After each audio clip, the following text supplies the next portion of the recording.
Era uma vez uma mulher chamada Leila. Leila sempre pedia que alguma coisa muito legal acontecesse na vida dela, desde pequenininha. Ela queria que alguma coisa legal acontecesse na vida dela. Um dia, ela foi no supermercado e havia ali no sorteio no supermercado alguma coisa de sabão em pó lá, não me recordo muito bem.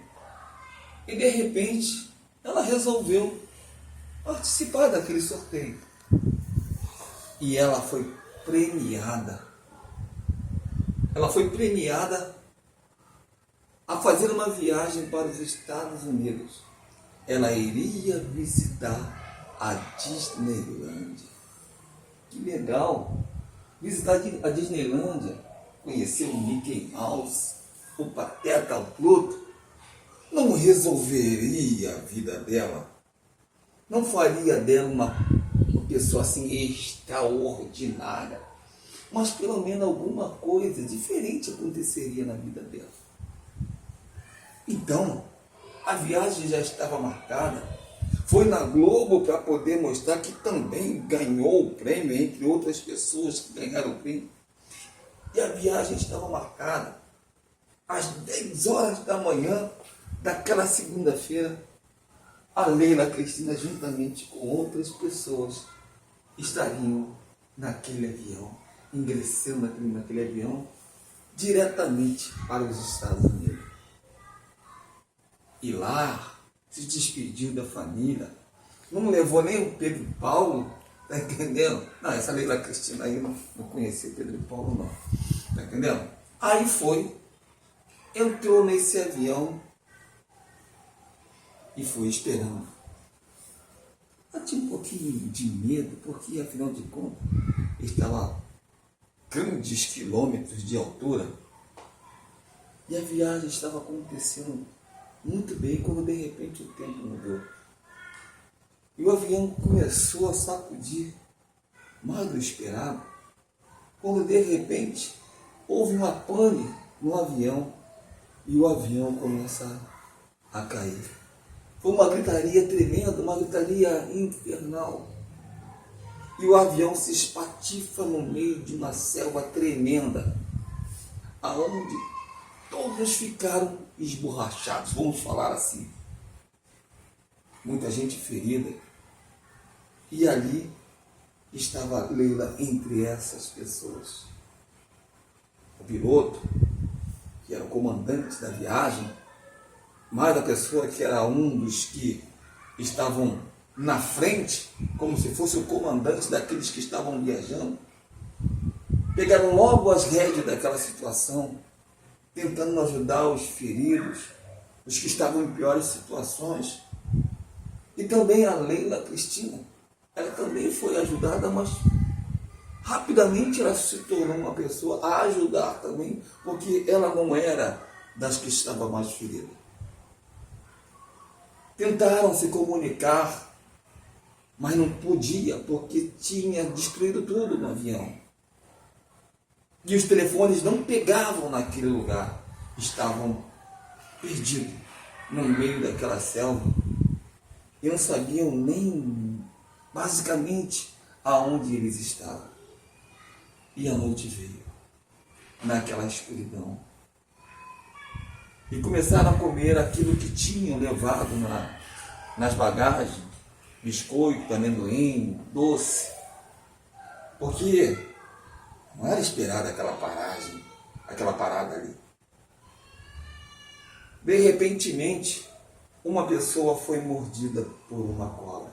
Aquela pessoa precisava ser atendida o mais rápido possível, porque era uma das cobras mais venenosas que você poderia encontrar naquele lugar.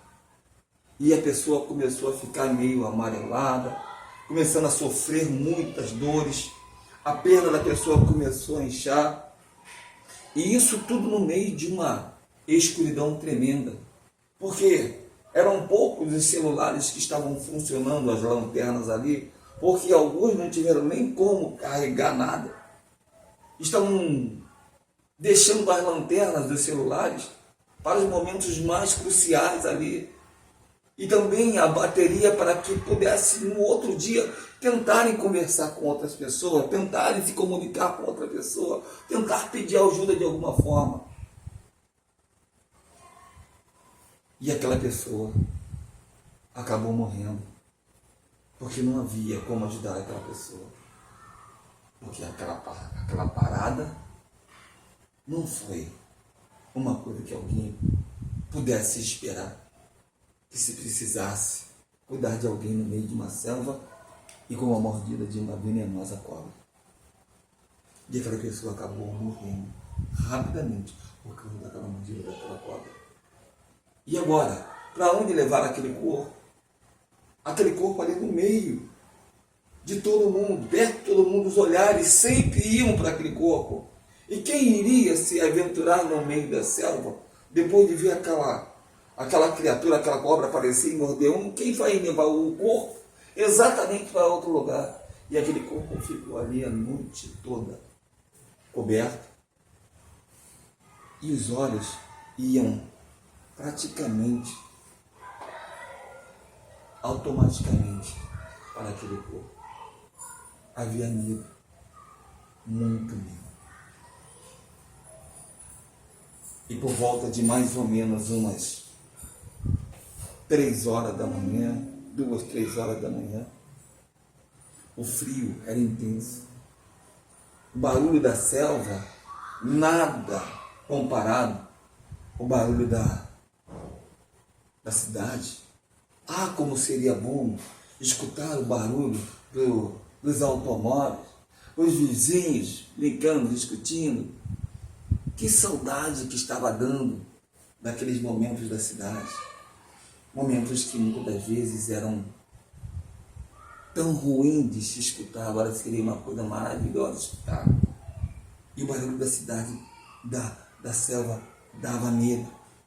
Ora, barulho de animais que você nunca ouviu na vida, que nunca se tinha ouvido na vida, e ora, aquele silêncio descomunal.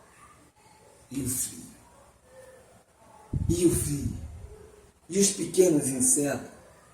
Claro, tinha algum pano aqui, alguma coisa, mas nada que pudesse se defender. Amanhece o dia. É preciso fazer alguma coisa. E de repente, aparece um tigre. No meio da selva, começa a olhar para todo mundo. O piloto tem uma arma. E ele aponta para aquele animal e atira. Uma vez, o animal se assusta e se afasta. Ele atira a segunda vez, erra novamente. O animal dá a volta e aquela arma não estava carregada o suficiente, porque aquela parada não tinha sido programada. Agora, a arma está sem bala, todos com medo, e aquele animal vem e pula em cima do piloto, porque era a pessoa que o animal estava olhando, por causa da arma, por causa do barulho, por causa do medo. Então a arma atacou o piloto. Agora, o único homem que estava lá era o que estava de comando com aqueles que estavam viajando. E não era nada corajoso. Quando de repente apareceu alguém no meio da selva. Um homem no meio da selva. Com poucas vestes, olhos verdes. E todo mundo se assustou com aquele homem ali no meio da selva. Moço, de onde o senhor vem, moço?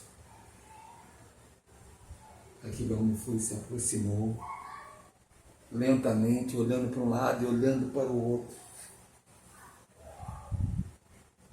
E ele falou: de onde vocês vêm? Nós viemos do Rio de Janeiro, estávamos indo para os Estados Unidos. O Senhor sabe como a gente pode sair daqui para se comunicar com alguém. Sim, eu sei. Eu vim aqui porque vi quando o avião de vocês caiu. Então saí da minha casa, na minha aldeia, e vim buscar dar ajuda a vocês. Qual é o seu nome, moço? Meu nome é Pedro Paulo. Meu nome é Pedro Paulo. Tá, seu Pedro Paulo, o Senhor sabe como ajudar a gente? Sei sim. Quantos de vocês são? Nós somos 5. Com o nosso guia ali. Mas ele é... Eu já entendi. Então eu vou guiar vocês primeiro até a minha aldeia. Mas a viagem é muito longa. É pelo menos a pé uma distância, do jeito que vocês estão, de 2 dias. Vocês estão dispostos a irem comigo? Sim, nós não aguentamos ficar mais nesse lugar. E foram caminho de volta da qual aquele homem veio.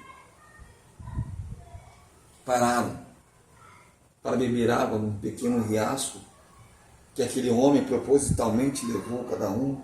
Puderam lavar-se, puderam se banhar.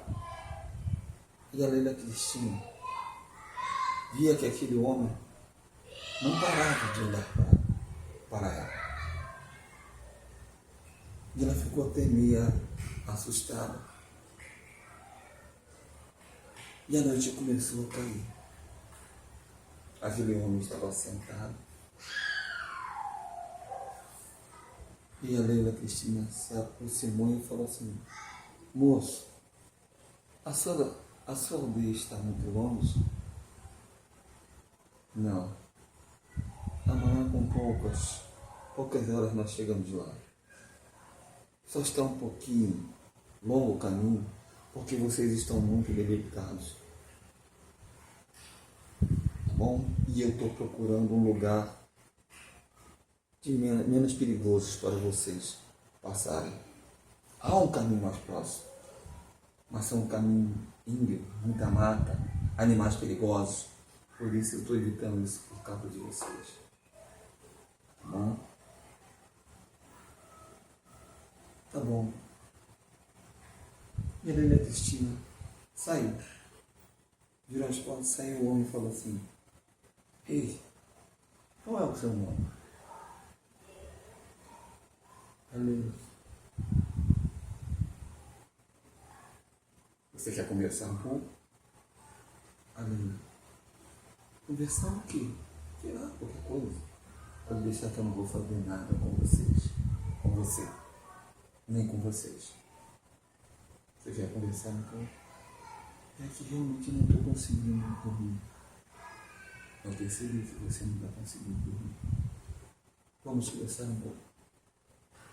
Ele tinha feito várias fogueirinhas, juntamente com os outros.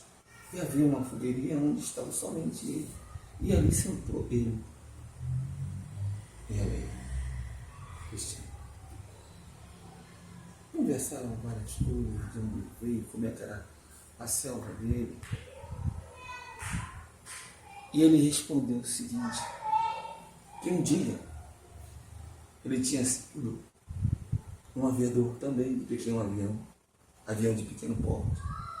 E ele fazia esse trânsito levando poucas pessoas. E uma vez ele teve que fazer uma parada forçada e conheceu aquela aldeia. Ele estava farto da cidade grande. E ele se apaixonou por aquelas pessoas daquela tribo. Até que um dia, ele farto da cidade grande, ele se aventurou e foi lá para conhecer melhor aquela tribo. E não saiu mais de lá. E que lá ele tinha conhecido uma nativa, se casou apaixonadamente, mas infelizmente aquela pessoa morreu por causa de uma grande doença que tinha cometido no meio da tribo. E há muitos anos ele estava só. vivendo naquele lugar. E perguntou para a Leila Cristina, que resolveu dizer que não gostaria de falar nada não. E falou boa noite, virou as costas e foi dormir. No dia seguinte se levantaram e foram para a aldeia. Aí alguém já falou lá, ele está voltando, Pedro está voltando, Pedro está voltando. E receberam aquelas pessoas ali, já receberam com alguma comida, uma comida decente, já receberam com água limpa, via um rádio para poder se comunicar com as pessoas que eles teriam que se comunicar. Aí o Pedro falou, agora nós temos que caminhar mais um pouco, porque aonde o avião que vai descer para pegar vocês é pelo menos umas 3 horas de viagem. Vocês descansem um pouco e depois nós estaremos caminhando mais um pouquinho. Puderam se banhar bem, puderam se alimentar bem e ali foram de volta de viagem no meio da selva. O guia, por incrível que pareça, nesse momento ele só dizia: vira agora à direita, vira agora à esquerda, porque agora, inexplicavelmente, ele era quem ficava atrás, quando seria o guia a estar na frente. Todos se preocupavam por que o guia estava atrás. Porque ele estava atraído pela Leila e ficou envergonhado e ficar somente olhando para trás. Então ele estava atrás, ninguém saberia que ele estava olhando para ela. E chegaram nesse lugar onde tinha realmente uma espécie de campo de pouso para avião de pouco porte, e aonde pousou aquele avião. E todos entraram naquele avião. Antes de entrar no avião, porque a Leila foi uma das últimas pessoas, ela coloca a mão naquele avião e para. E olha para trás. E ele está lá parado, olhando para ela. No momento que ele tenta levantar para dar um pequeno tchau, ela já tinha virado e nem viu o movimento.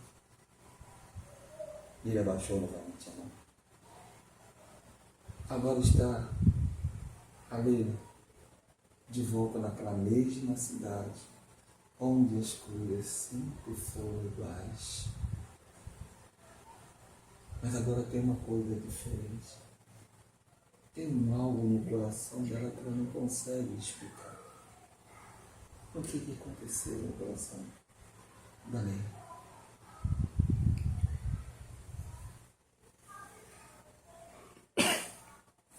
E o Pedro, no meio da cidade,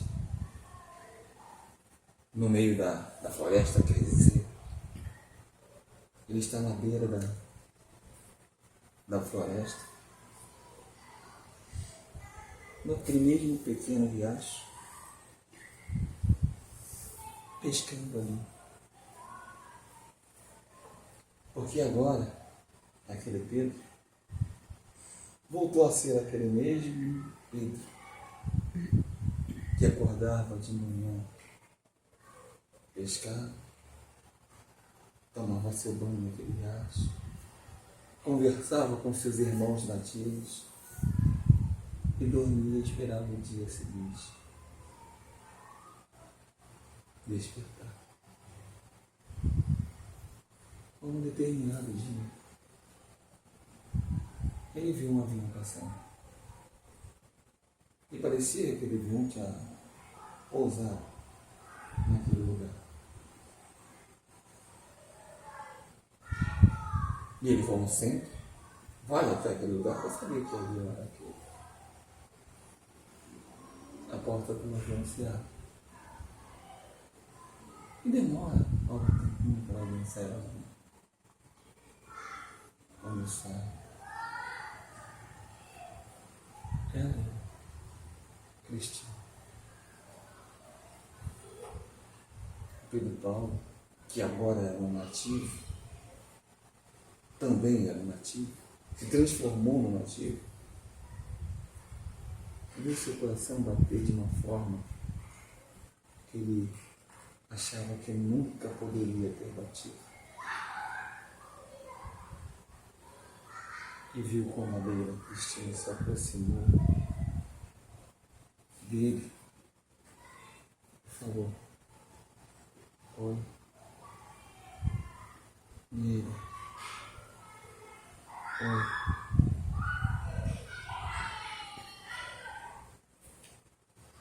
Eles ficaram se olhando sem saber o que fazer, ela nem sabendo por que estava ali, e ele nem sabendo por que ela voltou a mim.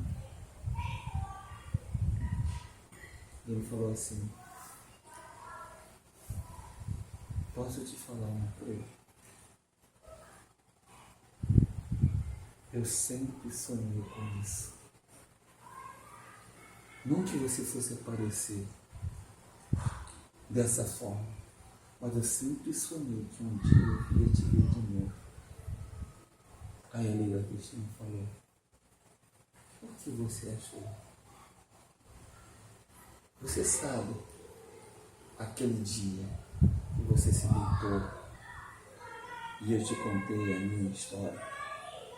E você, quando eu pedi para você contar a sua história, você se virou? Sei. Naquele dia, eu sabia que você precisava de alguém para cuidar de você. Enquanto você dormia, eu pedia para Deus, faça que seja eu. Se for eu, ela vai voltar nesse lugar. E você está aqui, talvez eu tenha errado.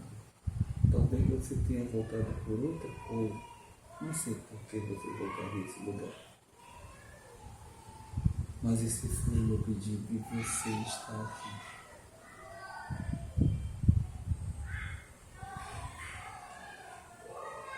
E de repente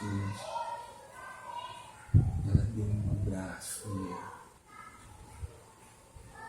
Um abraço como eu nunca tinha recebido nada. Apertou ele forte. E ela beijou ele. Do jeito que a selva imagina um beijo. Um beijo selvagem. Um beijo sem reserva. E ali eles viveram. E nunca mais se separaram. Eles eram a própria selva.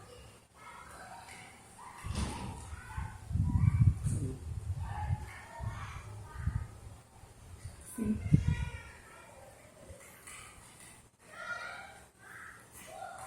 Eu não falei que a gente tinha uma trancinha para colocar numa no outro.